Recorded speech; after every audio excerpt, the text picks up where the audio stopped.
अमेरिकी राष्ट्रपति Donald Trump ने एक बार फिर अपने फैसले से पूरी दुनिया को चौंका दिया है।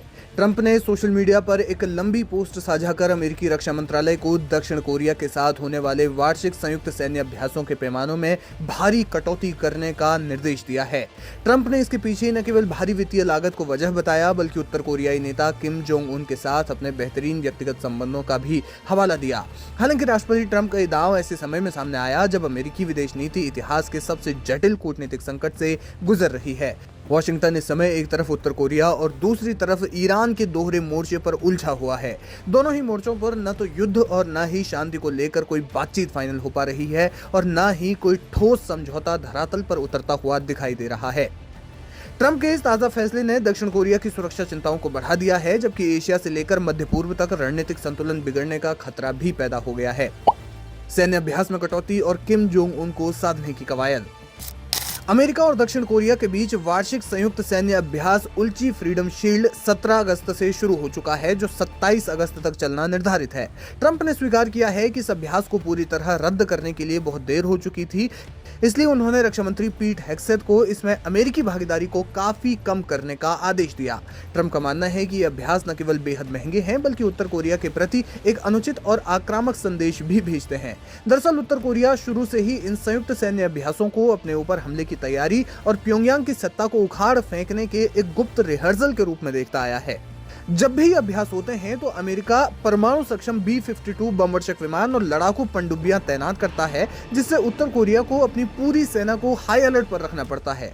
ट्रंप का आकलन है कि उत्तर कोरिया के इस सुरक्षा डर को दूर किए बिना उसे कभी भी परमाणु कार्यक्रम पर बातचीत के लिए राजी नहीं किया जा सकता। वो इस रियायत के जरिए किम जोंग उन को फिर से कूटनीतिक बातचीत की मेज पर लाना चाहते हैं, ऐसा जानकार मानते हैं।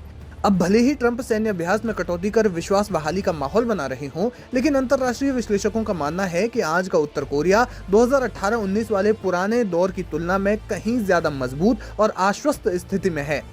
उत्तर कोरिया के पास लगभग 50 या 60 या फिर उससे भी ज्यादा परमाणु हथियार मौजूद हैं और उसने कई इंटरकॉन्टिनेंटल बैलिस्टिक मिसाइलों का सफल परीक्षण भी किया है, जो सीधे अमेरिकी मुख्य भूमि पर हमला करने में सक्षम हैं।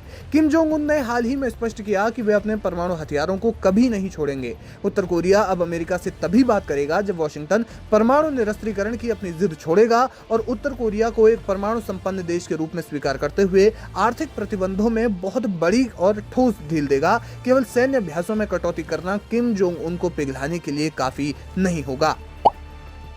ईरान में जंगबंदी पर भी नहीं बन पा रही बात। दूसरी ओर मध्य पूर्व में ईरान के साथ अमेरिका का तनाव चरम पर है। ट्रंप प्रशासन ईरान के परमाणु कार्यक्रम को पूरी तरह से बंद कराना चाहता है, लेकिन वहां भी बातचीत किसी अंतिम नतीजे तक नहीं पहुंच पा रही। इसके उलट क्षेत्रीय स्तर पर ईरान समर्थित गुटों और अमेरिकी इजरायली बलों के बीच लगातार संघर्ष जारी है, जिससे एक बड़े युद्ध की आशंका हमेशा बनी रहती है। इस मोर्चे पर अमेरिका की कूटनीतिक मुश्किलें तब और ज्यादा उजागर हो गई जब ट्रंप ने खुलासा किया कि उन्होंने दक्षिण कोरियाई राष्ट्रपति ली जे म्यूंग से ईरान विरोधी अमेरिकी अभियान में शामिल होने की अपील की थी, लेकिन दक्षिण कोरिया ने नो थैंक्स कहकर इसे ठुकरा दिया।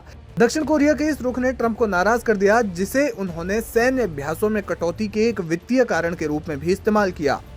ईरान और उत्तर कोरिया दोनों के साथ जारी अमेरिकी गतिरोध की सबसे बड़ी वजह वैश्विक समीकरणों का बदलना है।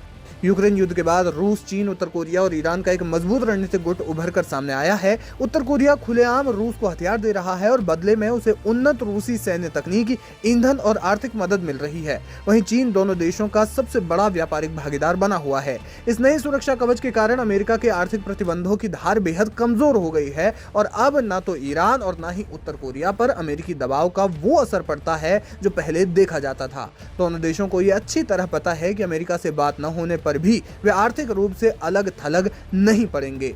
अमेरिकी राष्ट्रपति ट्रंप खुद को एक कुशल डील मेकर के रूप में पेश करते हैं और इन दोनों मोर्चों पर एक ऐतिहासिक समझौता करके अपनी कूटनीतिक जीत दर्ज कराना चाहते हैं। ट्रंप का दावा है कि उनके इस कदम के बाद किम जोंग उन ने बातचीत के प्रस्ताव पर सकारात्मक संकेत दिए हैं। दक्षिण कोरियाई राष्ट्रपति कार्यालय भी इस कूटनीति की समीक्षा कर रहा है और उम्मीद जता रहा है कि इससे सार्थक शांति वार्ता शुरू हो सकेगी। हालांकि जमीनी हकीकत यही है कि जब तक वॉशिंगटन प्रतिबंधों को हटाने या परमाणु दर्जे को स्वीकार करने जैसी कोई बड़ी और बेहद जोखिम भरी रियायत नहीं देता, तब तक इन दोनों मोर्चों पर किसी अंतिम और स्थायी समझौते की उम्मीद बेमानी है।